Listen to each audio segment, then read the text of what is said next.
दोस्तों इस वक्त पाकिस्तान ऑक्युपाइड कश्मीर यानी पीओके के जो तस्वीरें आ रही हैं वो हिला देने वाली है। पूरा रीजन इस वक्त आग की लपटों में है। Massive civil unrest, violent crisis और एंटी पाकिस्तान स्लोगन से मुजफ्फराबाद से लेकर मीरपुर तक सड़कें गूंज रही है। इस्लामाबाद इसे सिर्फ महंगाई की खिलाफ गुस्सा कहकर दबाने की कोशिश कर रहे हैं, लेकिन सच्चाई इससे कहीं ज़्यादा भयानक और गहरी है। और क्यों आम लोग अपने ही जान पर खेल कर रेंजर्स और पार्लियामेंट्री फोर्सेस से टकरा रहे हैं? क्यों जॉइंट अवामी एक्शन कमेटी जेएसी पर बैन लगाने के बाद भी ये प्रोटेस्ट रुका नहीं? सबसे पहले और सबसे बड़ा ट्रिगर है इकोनॉमिक एक्सप्लॉयटेशन।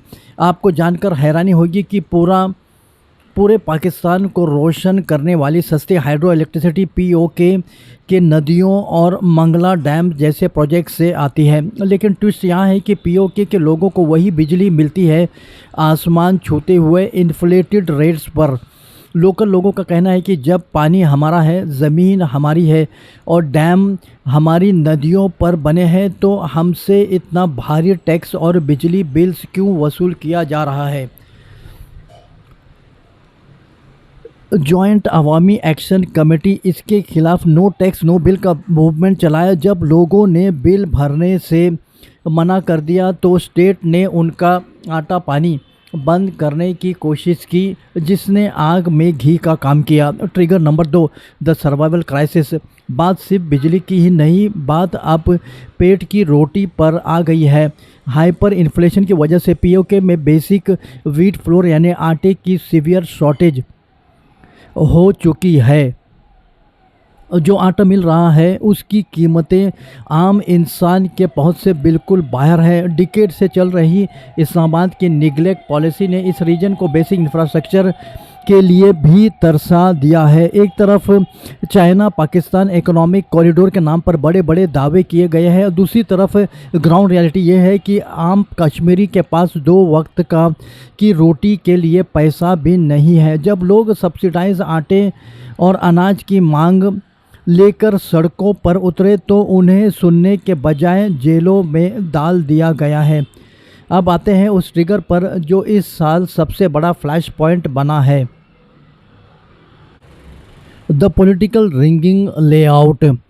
बहुत कम लोग जानते हैं कि पीओके के 53 मेंबर्स लेजिस्लेटिव असेंबलीज में 12 सीट्स उन रिफ्यूजीज़ के लिए रिजर्व्ड है जो 1947 के बाद में पीओसी से मिलकर पाकिस्तान, पंजाब या सिंध जैसे एरिया में सेटल हो गए थे। लोकल पीओके रेजिडेंट्स का आरोप है कि इन 12 सीटों पर वोट देने वाले लोग पीओके में रहते ही नहीं हैं। इस्लामाबाद इन सीट्स का इस्तेमाल करके अपनी पपेट पॉलिटिशियंस को पीओके के असेंबली में बिठा देता है ताकि लोकल लोगों की आवाज़ को हमेशा के लिए दबा दिया जा सके। हाल ही में पीओके के सुप्रीम कोर्ट ने इस 12 सीट्स को कॉन्स्टिट्यूशनली सही ठहराया, तब लोगों का गुस्सा आउट ऑफ कंट्रोल हो गया। उनका साफ कहना है कि हम पर हुकूमत वो करेगा जिसे हम चुनेंगे, ना कि इस्लामाबाद के थोपे हुए लोग। जब ये प्रोटेस्ट बड़े आंदोलन में बदले तो पाकिस्तान गवर्नमेंट ने हमेशा की तरह बुलेट और लाठी का रास्ता चुना।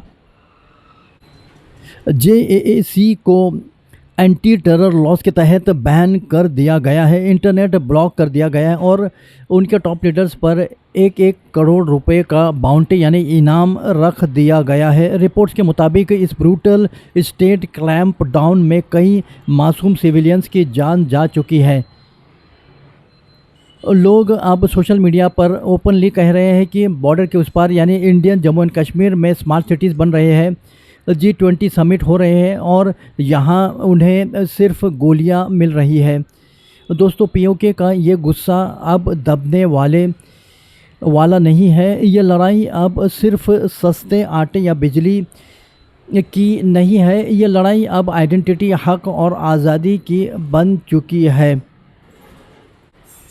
आपको क्या लगता है कि गवर्नमेंट इस अपराइजिंग को ताकत के बल पर दबा पाएगा या ये पाकिस्तान के नक्शे को बदल कर रख देगा? अपनी राय कमेंट सेक्शन में ज़रूर लिखें।